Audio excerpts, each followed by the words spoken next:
All right, All here with right. Jessica Hylander, Assistant AD for Sports Nutrition at TCU, previously at Northwestern and the University of Florida, but did undergrad work at Olivet Nazarene, MBA from Dominican University, and Master's now in Higher Ed from TCU. Yes, sir. Are there any other degrees that you need to get?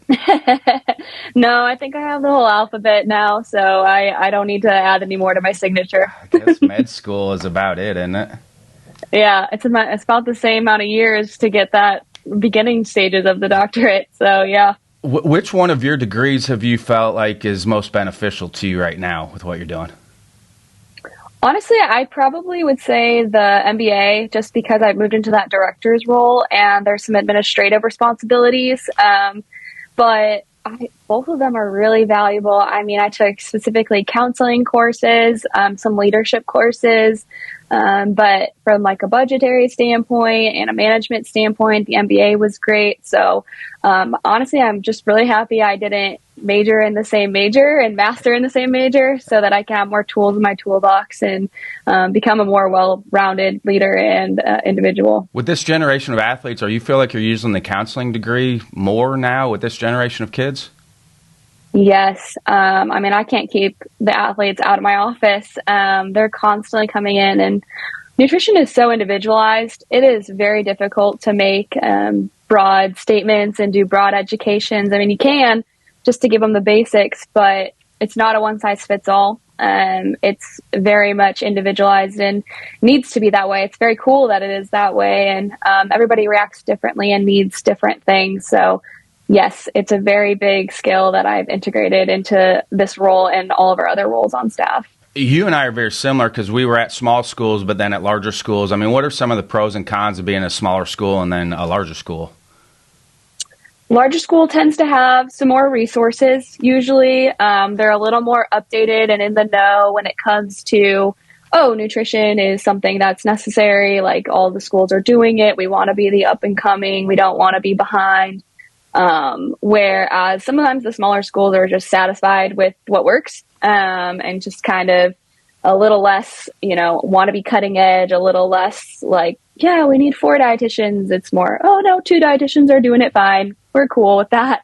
So that's kind of the biggest difference, I would say. If you had to go back to a smaller school, would there be anything you would rework? I mean, obviously budgetary issues, we have a lot of coaches that are at smaller schools that have budgetary issues. I mean, if you could go back to a smaller school, where would you start? Honestly, probably that budget piece. I think that that's like one of the bigger challenges, obviously, of smaller programs. But sometimes, honestly, simpler is better. And we get so stuck in the weeds of all of the things that can be tied up in nutrition that we forget about the basics a lot of the times.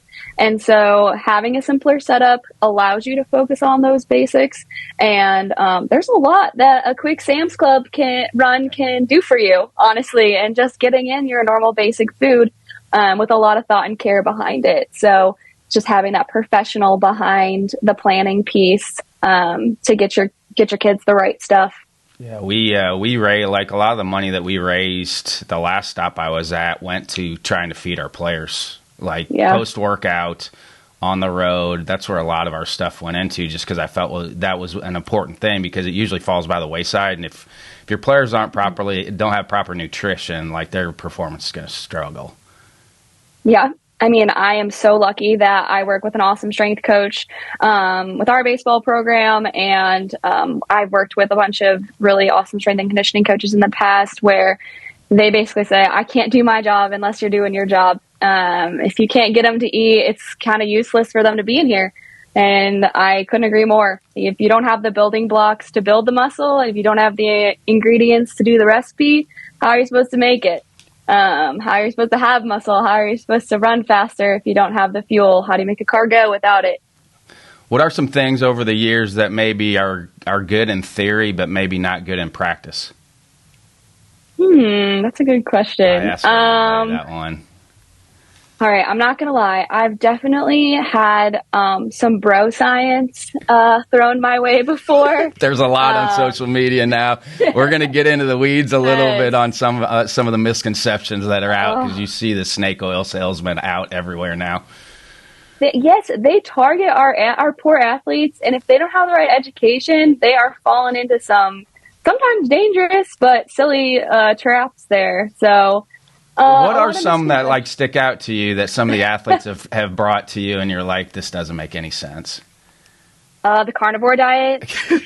Absolutely not. Keto, or it used to be called Atkins, right? Yeah, it was Atkins. It's called. I mean, we're just putting a prettier bow on it each time, each round. You know, just trying to make it fresh and more trendy and more extreme. Everybody likes the extreme, so. Carnivore diet with the whole Liver King deal. Oh, by the way, Liver King's on a bunch of steroids that just came out in the last year. Absolutely. Look at him. Look at him. Yes. I'm sorry to say that no nutrition is going to make you look like that naturally. No walk going through with the strength and conditioning coach is going to allow you to get that big without something fake behind it. So, and that is probably the thing that most people need to hear from a macronutrient standpoint, correct? Is like you need all of them. Yes, absolutely. They each have their own role and they can't do their jobs without the other ones. And so there isn't anything flashy or sexy or crazy about most actual nutrition knowledge and education. It's very focused on balance and moderation and how to eat and when to eat. It's very time oriented and time managed. That's really important. And honestly, consistency.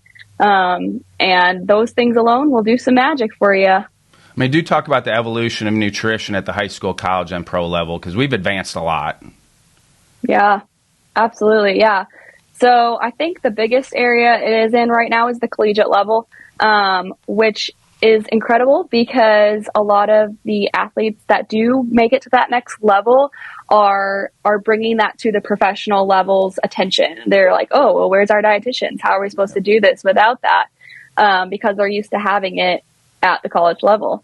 So I think that it's grown tremendously at the college level within the Big 12, which is what I'm in.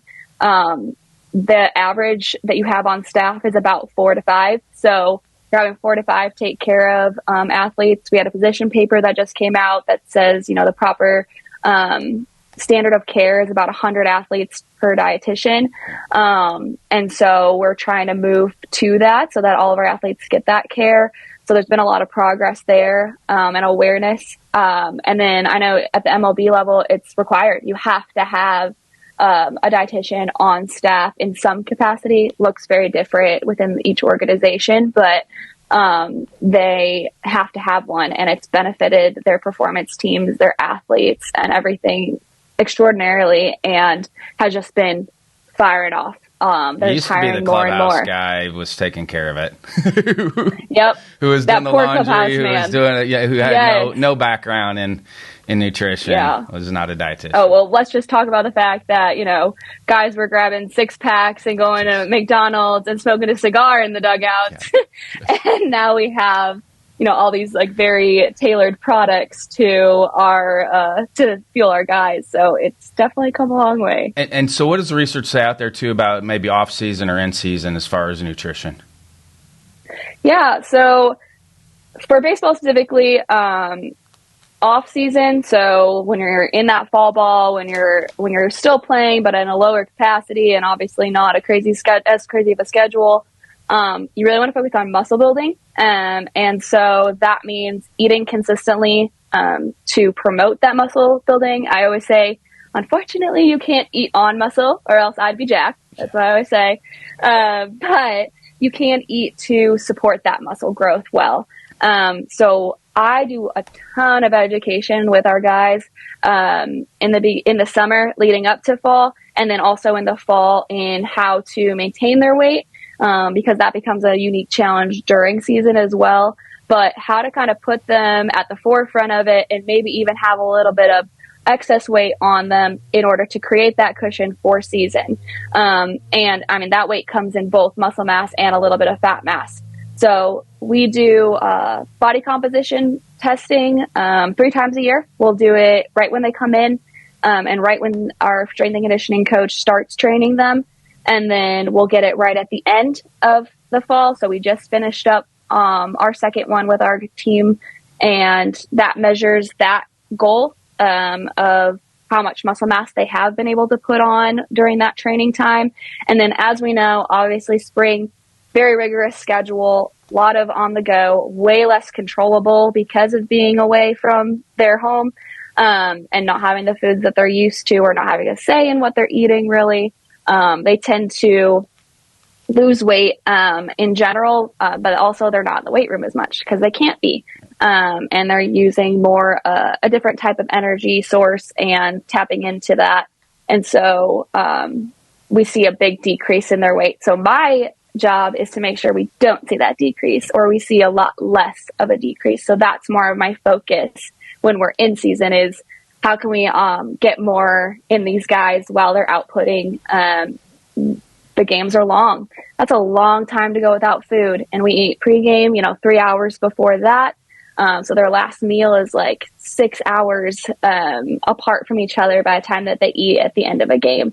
So what are we doing in between to at least maintain ourselves and the output that we're doing during the game? So the focus in the fall is more of that muscle building and getting ready for season and focusing on packing that on. And then in season is maintaining that as much as possible. And we'll do another body composition test at the end of the season to see how well we did there, and if we need to make any adjustments the next year in order to maintain that better, or if there's an excess fat mass that was gained, how to cut back on that.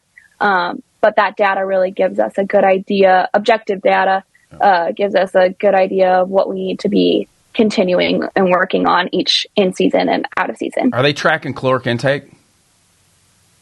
Some of our guys are. So I'm not a big numbers person. I'm not going to lie when it comes to food. I want to focus more on how you're feeling. And, you're not fatiguing out. You're not struggling with cramping. You're not, losing energy really fast. You have the energy to last all 9 innings plus, and you're running just as fast as you are the first time as you are the second time, and keeping that up. That's what I'm more focused on. But there are some guys that really struggle with gaining weight in general that I will put on specific calories that I need them to be meeting because it's challenging to meet that much. I rarely will do a weight loss one. That's not a huge struggle that I've seen in baseball over the years, but it has come down to that. I usually use the numbers more when we're hitting a point of difficulty in doing it in a more natural, holistic way. Any in-game nutrition or maybe liquid nutrition closer to game time? Because I know it's a long pregame. So any liquid nutrition options or nutrition in-game? Yeah. So what we currently do, and it helped a ton this last season, especially with how long our season was, we did fuel boxes. So I would create boxes. I did a ton of education on the front end of what went into these fuel boxes, and we did protein options as well as some quick carbohydrates that they were supposed to pair together and eat. Some guys, it was every inning. Some guys, it was every other inning to help maintain their weight throughout the whole game and keep their energy levels up. Because you have to also remember, obviously, there's such a strong cognitive part of baseball as well. And if you don't have the right fuel, it's not even just about the physicality at that point. It's about the mentality, too. So we need to keep your mental sharpness up. And so we'll put those fuel boxes in there. And, I'm coming up to the guys, too, and I'm like, hey, I haven't seen you have anything in your hands in a long time. Here it is. If I know their snack, or go get something. So we do I try to do as much of like food instead of liquid food, but I also have a cooler full of chocolate milk, protein sources. We do boost. So those high calorie boosts that help with getting in, 530 calories and 8 ounces for some of our guys that really need that. Our pitchers get really nervous stomachs, so that helps them too. I was a nervous stomach guy too, so just shout out to all those nervous stomach players, which is a good thing because it's your body's preparation to go out and compete. It's just hard to get any sort of calories in at that point. Absolutely. And I have a really good relationship with the guys, and try to really learn them too, so I can learn stuff like that, where if you need it to be liquid calories, let's work out a plan. Like, how close are we doing that to when you're actually on the mound versus what are we doing when you get off the mound and all of that too. So the other thing is that we added this past year was pre-fuel. So they have their pregame meal about 3 to 4 hours out. Then we do some pre-fuel right after BP. And that consists of foods that they're really comfortable with and that they feel really good eating. So it's not going to be heavy, but it's going to be calories and it's going to be carbohydrate focused. So I do a ton of fresh fruit. Man, these guys kill fresh fruit. Holy cow. I think we go through like 4 watermelons, like 6 bunches of banana, like a ton of fruit. And grapes get in the quickest, right? That's correct, right? Grapes, that from a glycemic standpoint, I think grapes get digested quickest. They do. Grapes do because they have less fiber, and watermelon's pretty good too. Watermelon's a little higher in fiber, but the fiber slows it down, which is not always a bad thing when it comes to baseball because there's a lot of gap between explosive movements. And so that's kind of been the difference in working with other athletes that I've worked with in the past and then working with baseball is it's a slow energy game. So you do need, those bursts of energy, especially for throwing, for running, for hitting, all of that. But then there's a lot of standing in between that. And so how do you not make your blood sugar go all these peaks and all these valleys, and you kind of keep it more steady and give yourself a little boost right before you go and do those explosive movements that you need to do. And then post-activity, more protein, obviously, than carbohydrates. Yes, sir. Yep. We are definitely hammering in recovery. Baseball's a long season, and weekend series, it's boom, boom, boom. So you gotta recover well, especially when the games end really late, which is very common. If you have to wake up and do it all again the next day, you've got to give yourself the right nutrients to do that, just to come back just as strong. And sleep as well, right? Because obviously if you're not getting any rest, it doesn't allow your body to recover at all. Correct. Yep. And so there's been research that's been put out regarding protein before bed. It really can help repair your muscles. And we try to get it in within 45 minutes of them finishing. Because that's when your muscles are a little bit more absorbative, and in that absorbative state, is that casein protein? Is that still recommended because it's a slower releasing protein? It works for some people. Some people have sensitive stomachs to it. Whey protein works for either way. Really, whatever you have and your stomach sits well in your stomach is going to benefit you. The problem that I had to counter and face when I got into it is, at 10 p.m., these guys don't want to eat anything. Yes. They're done. They want to go to bed, and I don't blame them. So what can I get in front of them that they're actually going to drink or eat before they, hit the hay? So, that's been a challenge this past year, but we've been progressing in it, and it's super duper important. Honestly, that recovery piece is huge in baseball. Are there any safe supplements for sleeping? Yes. There are melatonin is well studied. It's very hit or miss. Because you hear out there maybe from the hormone standpoint of melatonin. That's why I'm asking, because you always hear so many different. Obviously, social media, you're going to hear a million different things. The melatonin's okay. It's not because it throws your hormones off. So that's why I asked. Yeah. There's a lot of supplement garbage out there, to be completely honest. I mean, what's a safe option for melatonin if somebody's going to take it? So you always want to be taking supplements, whether it's melatonin or not, that are third-party tested. Third-party meaning that an outside company that has no affiliation with the supplement company that it's checking out. So the two most popular are NSF certified and certified for sport. And so you'll see those two labels on a supplement. Typically, it's like a little blue circle that says NSF on the inside, and then Informed Choice for sport has a little check mark inside of a green box.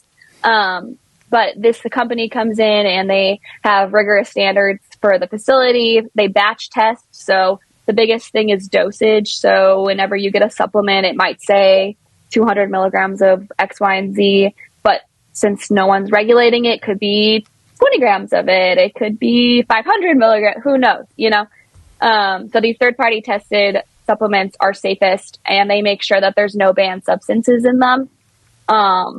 So that would be the first thing to look at. And then the second thing to look at is obviously research on dosage. So a lot of these supplements will have these like mega doses of things. And sometimes that can screw you up. Sometimes that will mess with your hormones. That will mess with your bodily functions. Like, don't try to do that. You don't need that. Even of vitamins and minerals and things like that, it can mess you up. So asking a doctor or asking a dietitian, you know, how much of this should I be taking? What's appropriate for my gender, weight, and sport and activity level and everything, so that they can make like actual scientifically backed recommendation for that. But to go back to your sleep question, yes. Magnesium biglycinate is actually awesome. And dosage depends on your weight and your gender, but about 200 milligrams should probably can be a good starting point for that.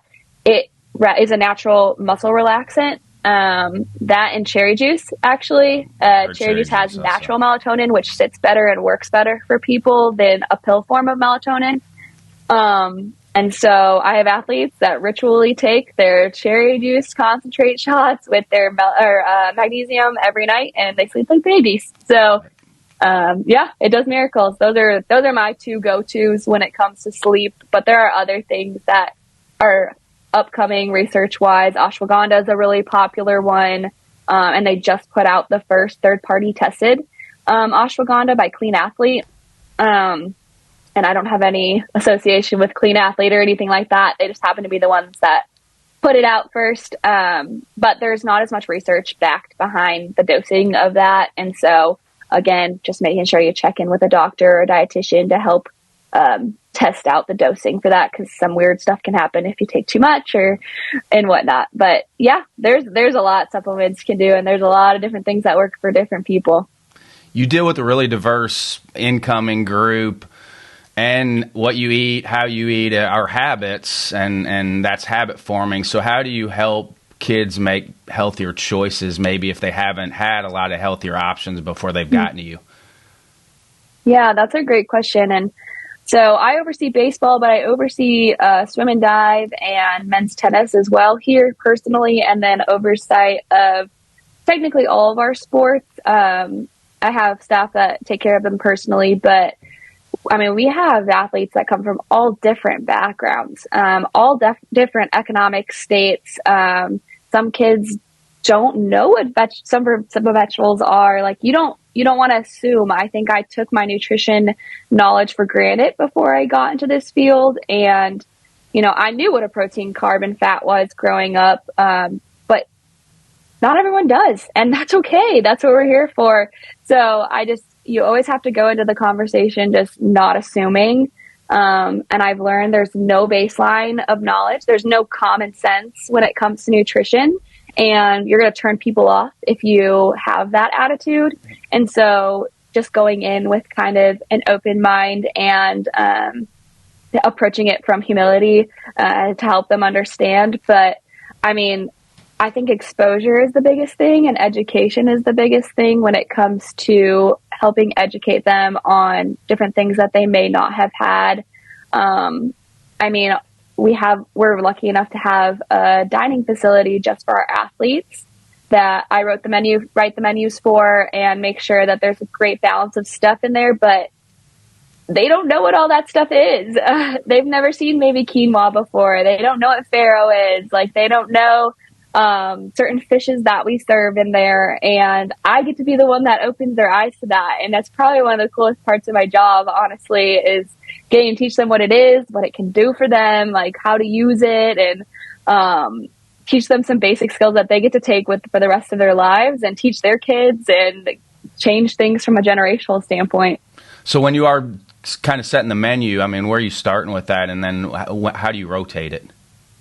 Yeah, so we run off of a 5-week menu rotation. So we write a hotline. We have an action station, which is a little bit more interactive. So either someone's cooking it fresh for you right there and then, customize the way you want it, or it's a self-serve customization.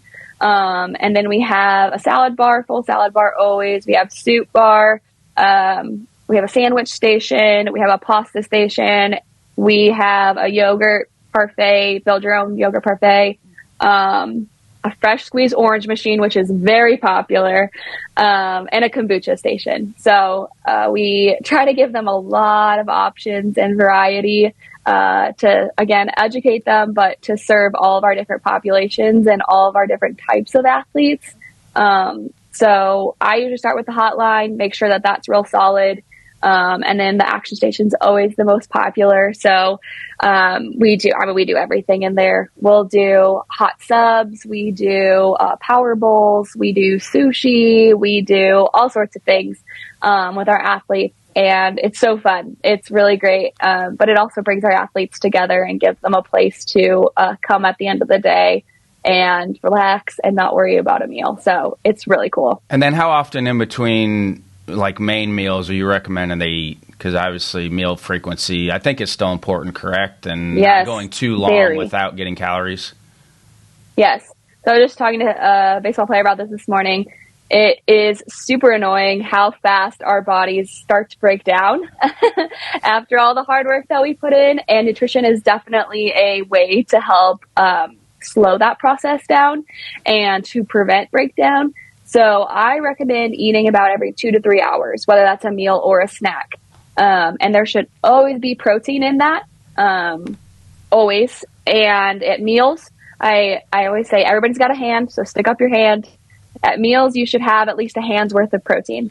And I realize everybody's hand is different size, and that's going to look different for everybody, but that's at least a good starting point. And then I know you're getting about 20 to 30 grams of protein for each meal.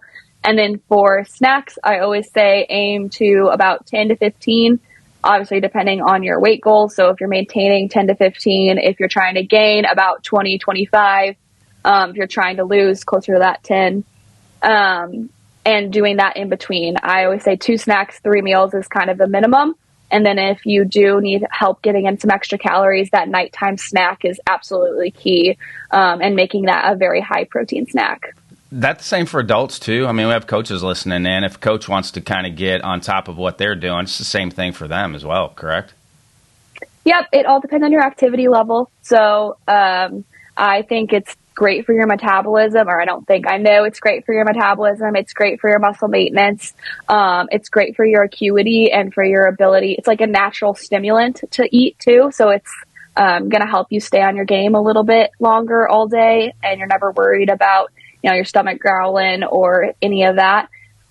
So yeah, it just depends on, it just changes what is in those snacks and meals. That would be different, obviously, from like an athlete who's working out twice a day and practicing for 4 hours. So from a protein standpoint, is it still, what they kind of say from a general rule of thumb is like 1 gram of protein for how much you weigh. So if you weigh 160 pounds, 160 grams of protein in a day is good.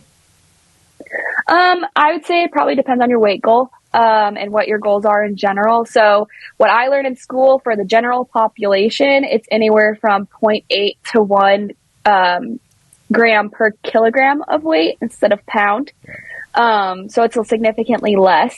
Our bodies are actually pretty efficient, so they don't need these mega doses all the time that we kind of get pumped into our head. You're trying to gain weight, obviously, it is really helpful. And if you're trying to put on a ton of muscle mass, it's very helpful to increase. But for an athlete, I always put them at like 1.2 to 1.5 grams per kilogram. And that puts them at a pretty good range as far as what they're trying to reach. I also want to be practical with them. That's the biggest thing is, are they going to be able to eat that? Like, are they going to be able to actually match that with their school schedule and their practice schedule? And so what are some realistic goals? Like, let's be absolutely real here and set something like that. And then, are they taking creatine? Are they taking supplements that require more protein in their diet and help quicken their muscle development? So that's another thing. It's, again, very individualized. And that's why I have a job. For the incoming kids, because we get parents that listening to that are going to have kids go to college, what do you wish that the kids coming into college knew about nutrition? I wish it was a bigger deal in high schools. That is their biggest growth time. And so many kids have no idea how to eat, have no idea about pre-fuel and during fuel and recovery. And so eat food. That's definitely a big message that I always try to say. I was a high school athlete and I definitely did not eat enough around activity. But I also think it's really important to get involved in a strength and conditioning program at a younger age. That's another lacking area, I'd say, and learn how to develop those skills in the weight room before you get to that college level, because you will just take off in college if you have those basics. It's a total investment, honestly. And that's not even from a nutrition perspective. And then obviously, if you have access to a dietitian or a nutrition, find your individualized plan, get that education for yourself from a licensed professional, and do not try what is just out on Instagram and what the latest trends are, because it could actually end up damaging you. Consider the source. But yes, go to the source, the right sources, and get the information that you need and know how much you should be eating and do it and be consistent. Consistency is honestly key when it comes to nutrition. You cannot just gain weight or the appropriate weight or put on muscle mass overnight or just by doing it once. You have to stay consistent with that nutrition, just like you do in the weight room. Yeah, the body doesn't know what day of the week it is. It's just Monday through Sunday. The body just keeps turning that thing out if you can get consistent. When do you open up for breakfast then for your athletes? So we actually do not provide breakfast here at TCU. We provide dinner. That's the only meal we're supported for financially. And so for breakfast, if teams want to provide that for them, they will. But we do restock their satellite fueling stations, which are their specific team designed fueling areas in their locker room or team space, what it may be. And so we do put breakfast items in there. So we will put like Kodiak cake, muffins, and like higher protein options. We do Jimmy Dean scramblers, breakfast sandwiches, things like that to at least jumpstart them and kind of at least if they are running late to class and need to grab a quick breakfast, they're able to do so. But we educate a ton on get a real breakfast in. It's the greatest part to start your day. It's still the most important meal of the day, isn't it?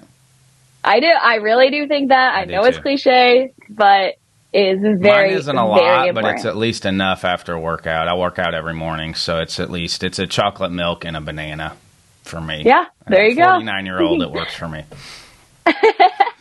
Chocolate milk does amazing things. I'm a big fan of chocolate milk. So shout anything with chocolate milk is a win. It's lactose free and it's got a ton of protein in it.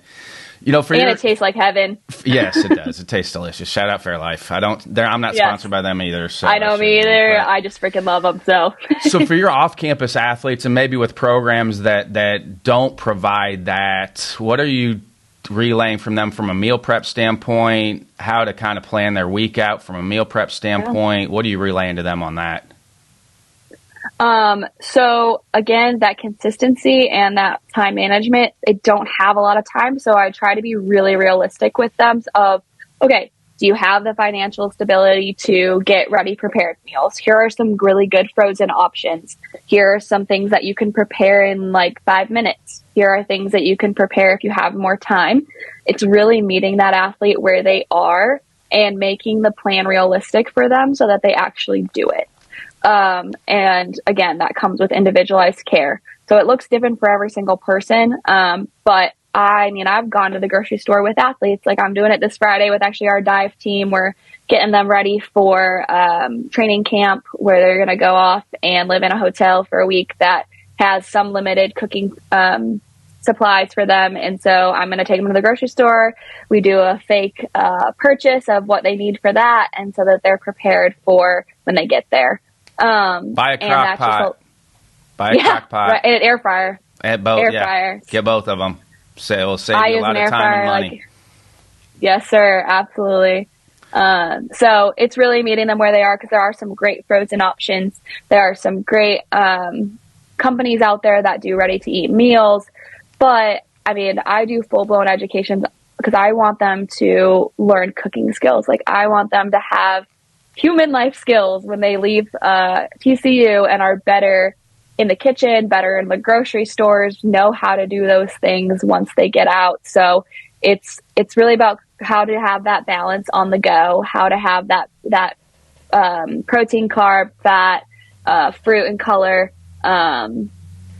even at McDonald's, even at Jimmy John's, even at Potbelly, anywhere that they're eating or when they have the chance to make it. So you can make anything work for you. It's just about having the knowledge behind it. What are healthy fat options?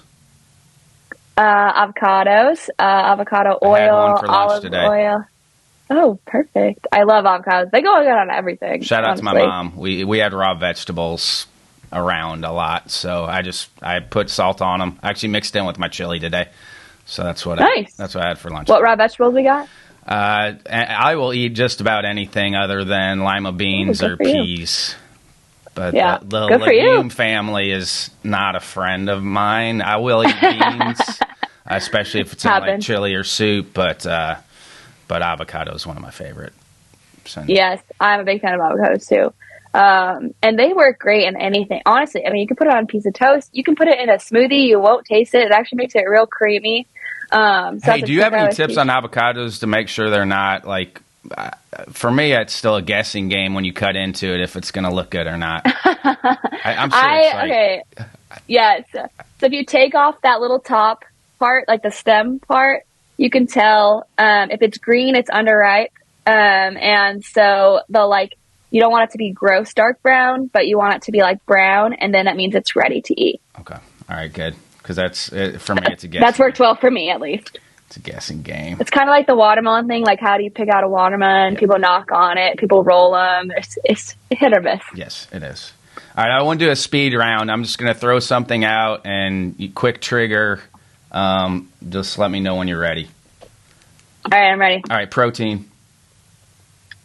I think of steak. What about protein powders? Okay. Good question. Protein powders are a supplement, and real food is always better than a supplement. Supplements are exactly that. They are supplementary to your diet. So if you can get it in as a real form of food, that is preferred. But if you are on the go and you need it as more of a practical way of getting in your recovery, then it's a great option as well. Okay. All right. Thoughts on creatine? Love it. I think every athlete should be on it. It is awesome for recovery. It's great for cognitive health. It actually helps with concussions. It's incredible and well research backed as far as muscle development and growth. I think every high school athlete should take it in the matter of helping them grow and prepare for that next level that they're going for. Beta alanine. Tingly is the first word that comes to mind. I think beta alanine can be beneficial. It can be helpful for recovery. I think creatine is better. I don't think you necessarily need to take both of those things. And if you're going to take one, I would take creatine. Although creatine sometimes causes some stomach issues and digestive stuff. And beta alanine is a good alternative to creatine. Caffeine. Moderation. Caffeine's huge in the baseball and athletics world in general.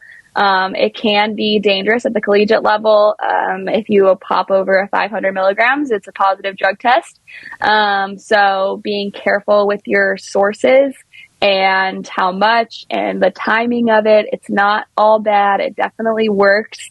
But science shows you do not need crazy high amounts in order to achieve the benefits of caffeine. And stay away from caffeine drinks, please. Yes. Energy drinks are so dangerous. And people wonder why they can't get to bed either because they're drinking caffeine so late. And that really does affect sleep. Anything after noon is probably going to affect your sleep at some point. Yep. It has a 12-hour life. And it's actually something I've been looking at recently. It has a 12-hour full life, but it also has a half-life and a quarter life. And so the half-life is at 6 hours, but then it has a quarter life, which doubles its last half. So when you think it's out of your system, you still have a portion of it in your system that actually lingers on. And so, it's going to mess up your sleep, and sleep is way more beneficial than that caffeine ever could give you an edge. Vitamin supplements. Again, third-party tested always, but yes, I think a multivitamin as a bare minimum is great. athletes have higher needs than an average human, and especially if they're not eating enough in their diet, a multivitamin can help kind of fill in those cracks and boost your immunity. Do you guys do blood work with athletes? We do. Yep. Especially when there's something going on. Okay. So does everybody get blood work done when they show up? Like, is that part of their physical? No. No, we do it more of like, not preventatively. We do it more reactively. So if something's going on and we're just trying to kind of get a better picture of everything, but I highly recommend, especially if you have something going on at all, or you kind of feel fatigued out fast. Is that a big one that you're going to check if somebody's getting fatigued? You'll do blood work with them. Yes, always. I just want to know full picture what we are dealing with and the why behind it. So for somebody that is getting fatigued, so what's a red flag on blood work of maybe why that is happening? So iron deficiency, it's a lot less popular. I don't see it as much in males, but I have seen it in males, so it's definitely something worth checking. Vitamin D is a big one. If you have low vitamin D, low B12, actually low any B vitamin in general, they're all involved in your energy systems and putting out energy. So checking all of those things is something. And then thyroid function, the hormones that are developed and produced by your thyroid, is also what drives your energy. Okay, back to the questions. Beef. Think of the carnivore diet. I think that there's a lot of hubbub out there about red meat and it being bad, but it's actually really beneficial. It's very high in iron. Speaking of iron, it has a lot of creatine too. It sure does. It's one of the higher sources of it, and so it's natural. And your body's always going to absorb nutrients better when it's eaten in food versus supplements. So yes, I think it's a really important part to integrate into your diet. And we talked about that in previous ones with creatine. To get the amount that you need, like you'd have to eat like a massive amount of steak. So like that's why you need a creatine supplement, because you can't physically eat that amount of meat to get that amount of creatine, and that's why you need it. So all right, alcohol. Yeah. No nutritional value, no value at all. I'm not against drinking. I'm very realistic with my athletes. I know this is college, but I really think it is one of those things out there that you get zero benefit from. There is only negative things that happen when you involve alcohol. It's a poison. It is. It's so bad for your body. It's so bad for your hormone development. It's so bad for your performance. It's terrible for your recovery. It messes up your sleep. It can stay in your system up to 72 hours and remain in there. So for something like baseball, where you need to stay sharp and you need to stay on it, it can literally mess with you for 72 hours. There's nothing good about it. Yeah. Nicotine. Same thing. And the reason I brought those up too, because I listen to the Huberman Lab podcast. Same. I do like Andrew a lot. I was on him when he first started, just because his first couple episodes I was a huge fan of, and I think he takes really complex stuff and simplifies it to make it understandable. But obviously from a cognitive standpoint, caffeine and nicotine have some values, but obviously smoking cigarettes is not good for you, like the carcinogenic factor. But just the nicotine supplement or caffeine supplement themselves does have some cognitive benefit to it. It's just the vehicle that you're putting it into your system obviously means a lot, whether it's healthy or not. And obviously healthy. Well, an amount, it's all about the amount too, and doing it correct, like having the guidance again for it and doing it well. Everybody loves the extremes and they always think more is better, and that is not always true. Are you guys using any tech or apps to kind of help with this? Yes. So right now we're using Carbon, actually, which is, I don't know if you're familiar with Biolane, and his app, it's called Carbon. It is a tracking app. It allows us to see what our athletes are eating and keep them accountable for what they're eating. So like I said earlier, that's kind of my more extreme. I don't necessarily go to that right away, but for that accountability fact, especially, I'm like, you need to at least log your breakfast. I need to see that you're eating a breakfast. And so I'll use it for something like that, or for a weight gain guy, especially. And he's saying he's eating 3 meals a day and 2 snacks and 1 before bed, but he's not gaining any weight. Okay, well then now you need to log so I can actually see what you're doing and make sure you're telling me the truth. And take pictures alongside of that. So that's the app we use currently. We do pair with some of our teams and them using, their Polar devices, and Whoop devices and trackers like that kind of help us see who are our high burners, who have crazy metabolisms and are burning way more calories on the court or on the field or in the pool than other athletes, so that we can help better match those outputs and create special plans and game day strategies to help them with that. Those are the two bigger ones, I would say. Another platform that's awesome that I will give a shout out to. We don't use them as much anymore, unfortunately. But Notemeal has been incredible. That's a platform that helps build out meal plans, and it gives you an opportunity to converse with the athlete on the other side, similar to Carbon, but a little bit more involved in generating grocery lists for them based on the meal plan and all of that. So those are the apps and the technology that we've kind of gravitated towards. And then our body composition testing, we use a bod pod. So it uses air displacement in order to track their body composition. And that has been really cool just to kind of we had one at Western Illinois, and we couldn't. Yeah. I wish we didn't use it because it was in the kinesiology department and it was across the street. But everybody talks about it, and I'm like, man, I should have sent our guys over there. It is I have pro guys that come back and ask, Jessica, can you please get me into the bod pod? Because even where they're at now, they don't have that. And so it's really cool. It really helps me do my job better. It helps our strength and conditioning to have a better picture.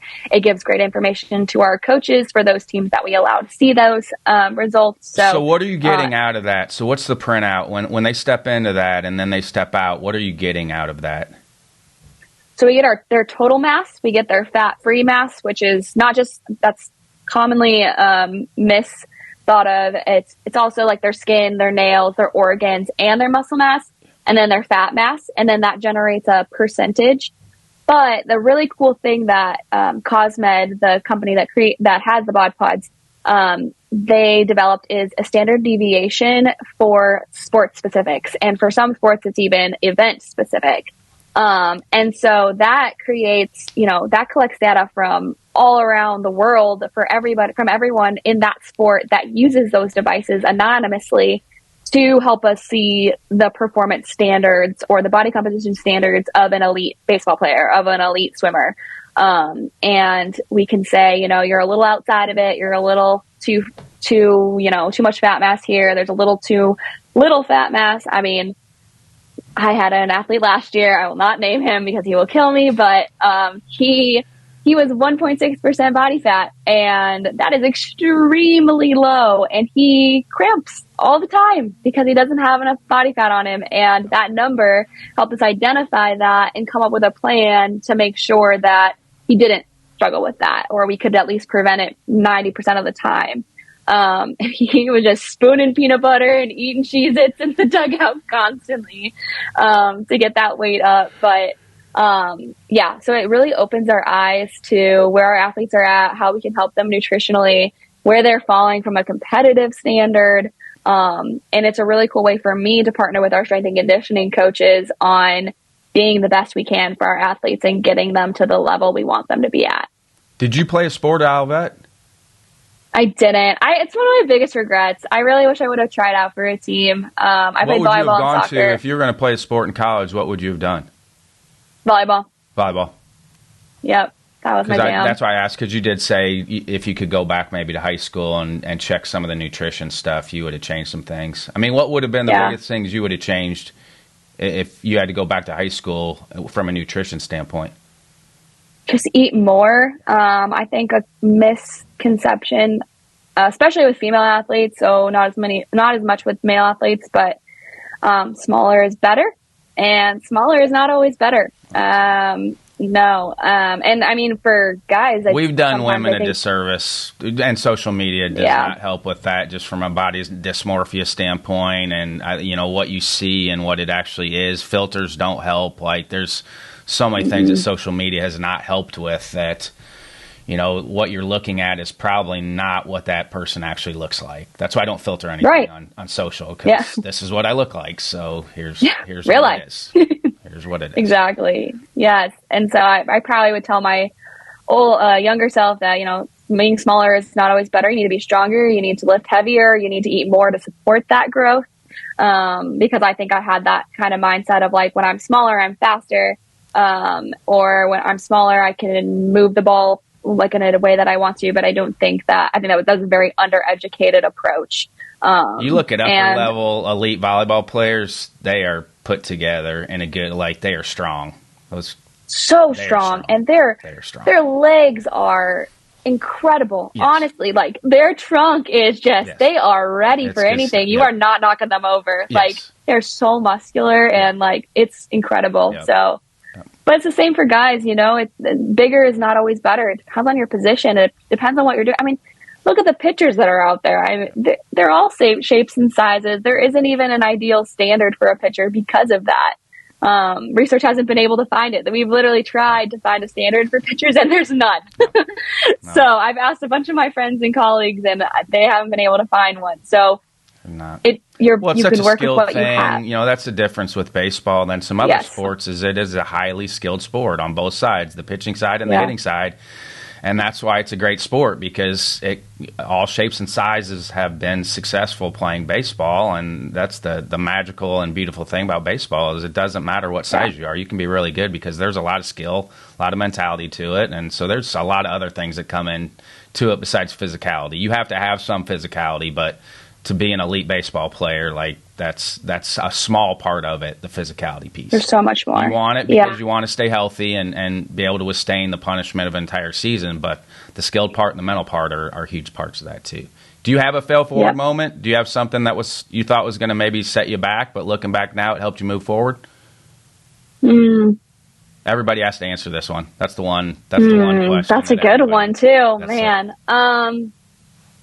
I think I would have changed my perspective on some things looking back. I think I had a negative outlook so when I came back to TCU, I wanted the position because I wanted to be at TCU, and I had to take a GA position, which meant getting another master's, which only psycho people do.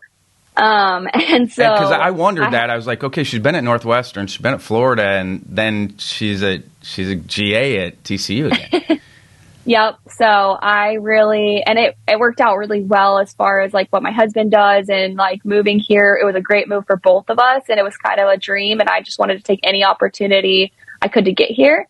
And so that was the opening that was there. And I was like, I prayed about it. Any reservation though? It's like, man, I'm going to be a GA again. Yeah. Yeah. I was like, I have to go to school again. I have to, after being out of school for a year and a half, I have to go back to school and do this again. And I was so happy to be done with school. I've never been a test taker, academics, nothing like that. And, I was not looking forward to it, but I had a really negative outlook about the program. That I was the academic program that I was taking. And, I looked down on myself for the position that I had put myself in. I thought I deserved better. I thought that my experience level was higher, and man, I was wrong. So wrong. Like I said earlier, more tools in my toolbox. I learned so much, being a GA, learned so much at the academic level too. It was such a different type of learning than I had before, and education that I haven't had before. And so I was learning skills that I've never touched. And I am such a more well-rounded individual now because of that, and because of the graduate assistant position. I had to face some really difficult things, and become a tougher person. And I wouldn't be in the position that I am today, and love my life and love my job every single day if I didn't go through that. And I have such a positive outlook on it then. So I wish I would have just been more open and more humble and taken it in strides. And I love it because that's not the narrative that you hear now. And that used to be the narrative that you might have to take a step back to be able to really trampoline yourself forward. And that's not the narrative with a lot of people now. I've got younger kids, 20 and 18, but like that's not the narrative in their generation. I'm like, hey, you may have to sacrifice a couple things here and there, but 5 to 10 years down the road, you're going to be a lot further ahead than where you're at right now. Yeah. And it's something that only experience can give you. You can read about it in textbooks all day long, but until you get out there and get the experience and take the opportunities, then you're not going to be ready for the next step. Yep, for sure. Be careful what you wish for. I try to tell coaches that all the time. I'm like, I know you think that you're ready for this spot, but you're not. And if you get a job you're not ready for, you're probably going to get fired at some point. And you should just, and my husband said this and spoke this truth to me, and it's really wise. It's every stage of life that you're in, enjoy it fully for what it is. I am such a planner. I want to know what's happening in 5 years, 10 years. Like, I'm a dreamer. That's what I do. But I need to be more in the moment. I need to see what can I soak up.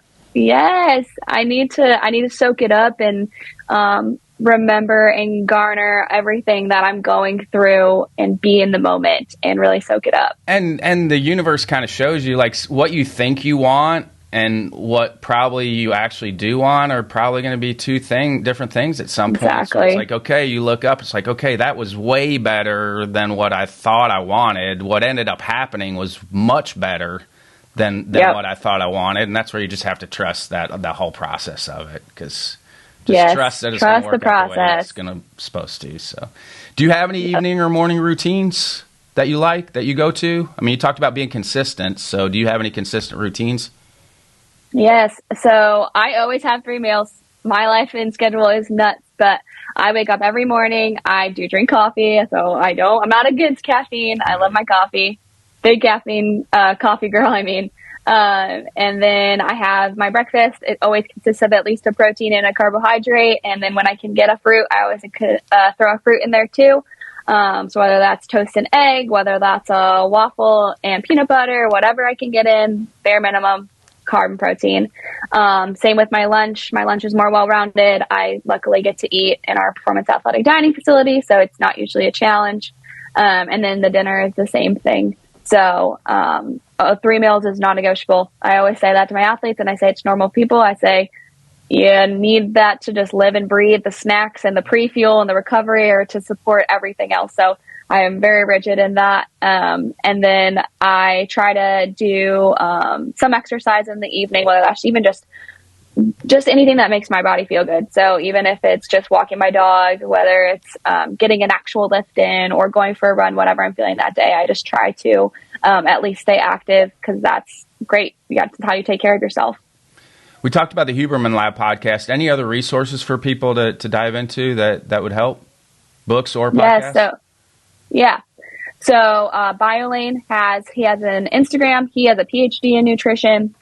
His name is Lane Norton, but his Instagram handle is BioLane. He breaks down a lot of the nutrition hubbub that's out there, a lot of the misconceptions about, especially around supplements. He is very research based. I learn a ton from him, and I love his stuff. Huberman is amazing. Depending on what you're looking for as far as resources go, from a coach's perspective, if you just want an overview of nutrition, there's a sports nutrition manual that's really helpful, that at least gives you the basics about hydration, about pre-fuel, recovery, basic meal structures, things like that.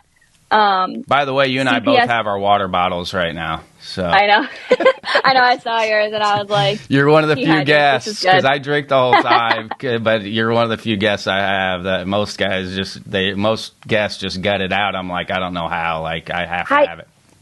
It's one of those things though. It's like, you don't know till you know. Like if you go unhydrated your whole life, you don't know what it feels like to be hydrated. Yes. Because even if I skip out on like half a water bottle during the day, I feel like so gross. I need my water. So and speaking of hydration, what are some maybe tips for athletes or coaches to help their athletes? I mean, obviously, is it the urine test still? Like when they're looking at urine, what the color of the urine looks like? Is that a simple way to kind of look at it?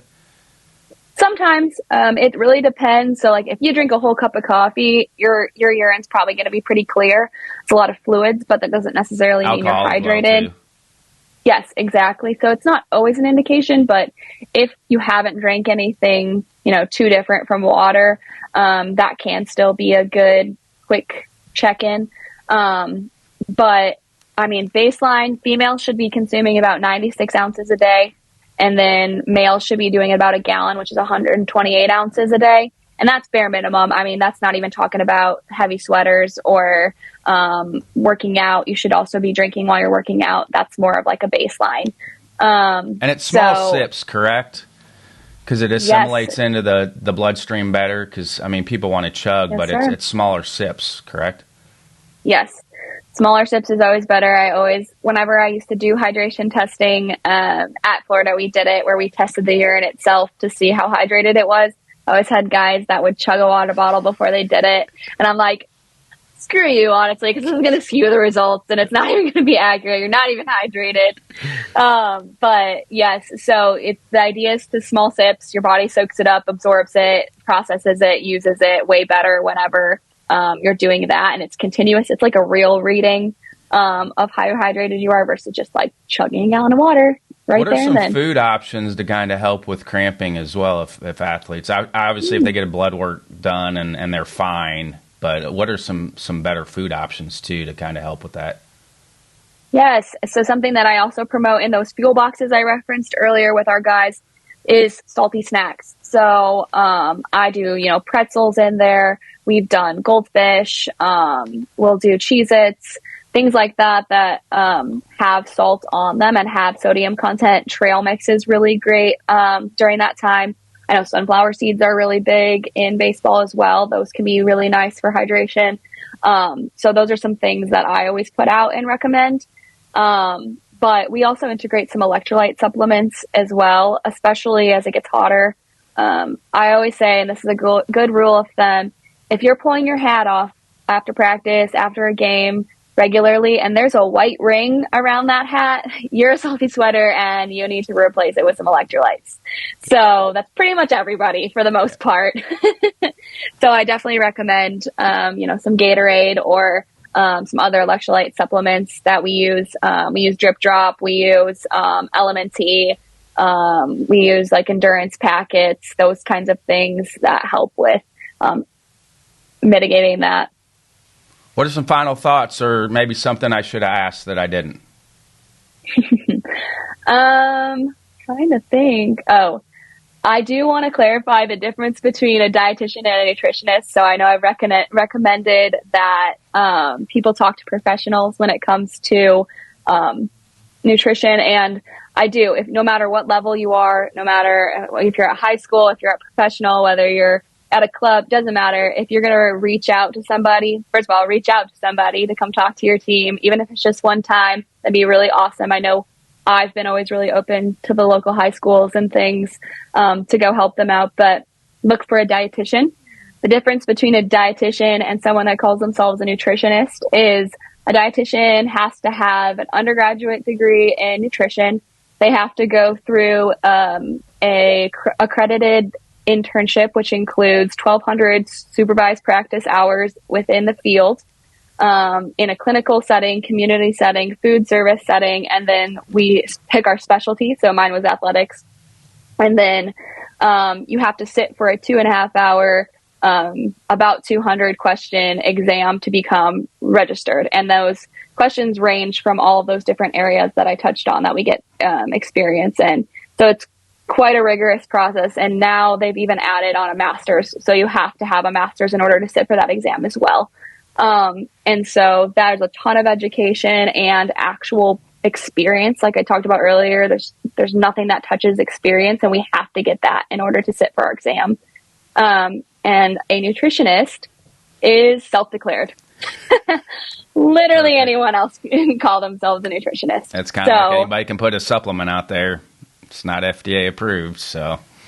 Exactly. And for listeners, Jessica's actually jumping in on the strength and conditioning hot stove with us this year. So that was something that Jimmy Onati, our moderator, who's at an AT at Ohio State, he was like, can we make this more holistic going forward? And I thought it was a great idea. So love it. I'm so happy that you're going to jump on with us. So make sure everybody come to the convention and get to hang out with Jessica during the strength and conditioning hot stove. It's going to be awesome. So, Jessica, I appreciate your time. I know you're busy. You're an AD now, so I know it's busy. So I appreciate you making the time for me. Absolutely. Anytime. Thank you so much, Ryan.